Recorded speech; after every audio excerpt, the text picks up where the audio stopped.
Good morning guys, for today's video dito magpakain tayo sa mga alaga nating ibon.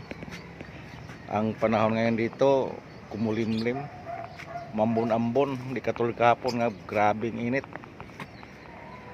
Ito guys, ito yung pagkain sa ibon. Ito African mix. Ito yung mga ibon natin naghintay. Ito nag-ingay na, hinahingi ng pagkain.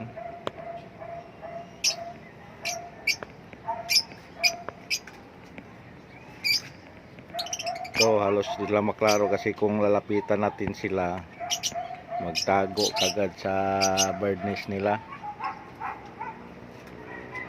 Ito, bumaba na pala yung isang anak sa kakatil ko. Medyo malaki-laki na. Yung isa nasa loob. You know, yung gumagalaw-galaw yung ulo, yun ang ano nila, yung ang anak. Katabi niya yung pinakatatay nila. Kaya yung isa nasa harap ko, ito yung babae, yung nanay nila. Ito. Yung isa nito nasa loob sa bird nest. Hindi natin pwede buksan kasi baka biglang lumipad. Ito namang dalawa. Ito, bagong dagat natin, Alps 1 at saka si Alps 2. Yung pula ang tuka, yan ang Alps 2. Yun, Alps 1 yung puti. Nag-ingay.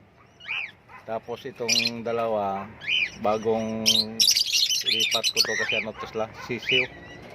Ito, pero malakas itong lumipad. Ito naman dalawa, ito. Grabe itong manuka, itong kulay green, Alps to. May dalawa ditong anak. Pares niya kulay puti. Pag magpakain ako dito parang manok, tinutuka yung kamay ko. Ito.